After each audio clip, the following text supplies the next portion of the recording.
ಪ್ರೀತಿಯ ವಿದ್ಯಾರ್ಥಿಗಳೇ, ನಮ್ಮ ಈ 5ನೇ ತರಗತಿಯ ಪದ್ಯ ಪಾಠದಲ್ಲಿ ಒಂದು ಸುಂದರವಾಗಿರ್ತಕ್ಕಂಥ ಪದ್ಯ ಮೂಡಲಮನೆ. ಈ ಮೂಡಲಮನೆ ಅಂತಕ್ಕಂಥ ಪದ್ಯವನ್ನ ಯಾರು ಬರ್ದಾರ? ಚಂದ್ರಶೇಖರ್ ಕಂಬಾರ್ ಅವರು ಈ ಮೂಡಲಮನೆ ಅಂತಕ್ಕಂಥ ಪದ್ಯವನ್ನು ಬರೆದಾರ. ಇವರು ನಮ್ಮ ಕನ್ನಡ ಸಾಹಿತ್ಯಕ್ಕೆ 8ನೇ ಜ್ಞಾನಪೀಠ ಪ್ರಶಸ್ತಿಯನ್ನ ತಂದು ಕೊಟ್ಟಂತ ಮಹಾನ್ ಕವಿ. ಅವರು ಬೆಳಗಾವಿ ಜಿಲ್ಲೆಯವರು, ಬೆಳಗಾವಿ ಜಿಲ್ಲೆಯ ಗೋಡಿಗೆರೆ ಅಂತಕ್ಕಂಥ ಊರವರು. ಹೌದಾ? ಈಗ ಈ ಪದ್ಯನ ನಾನು ಹಾಡ್ತೀನಿ, ನೀವು ಕೇಳ್ತೀರ ತಾನೆ? ನಮ್ಮೂರಾಗ ಶಾಗ ಆಲದ ಮರ ಬೆಳೆದು ಹಾದಿ ಬೀದೆಲ್ಲ ತಂಪು ನೆರಳ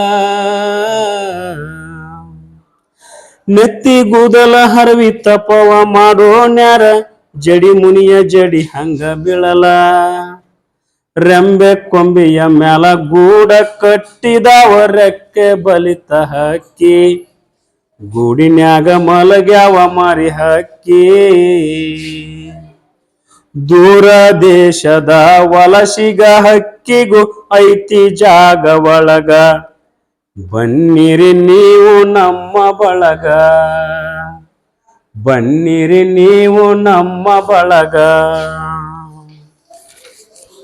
ಹಳೆಯ ಬಾವಿಯ ತಳದ ನೀರಿನಾಗ ಹಸುರು ಚಿಗುರುತ್ತಾವ ಬೇರಿಗೆ ಮೊಳಕೆ ಒಡೆಯುತ್ತಾವ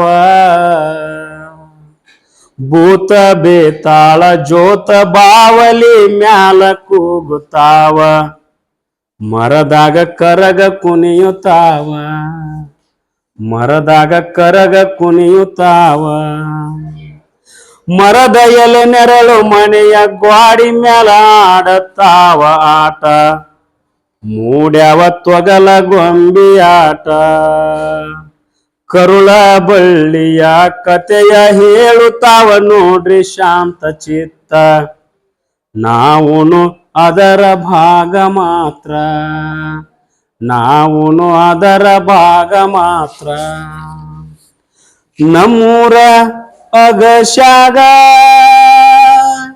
ಆಲದ ಮರ ಬೆಳೆದು ಹಾದಿ ಬೀದೆಲ್ಲ ತಂಪು ನೆರಳ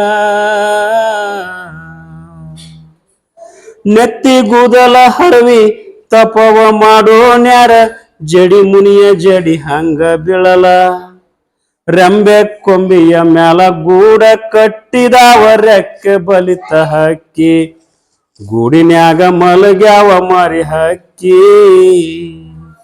ದೂರ ದೇಶದ ವಲಸಿಗ ಹಕ್ಕಿಗೂ ಐತಿ ಜಾಗ ಒಳಗ ಬನ್ನಿರಿ ನೀವು ನಮ್ಮ ಬಳಗ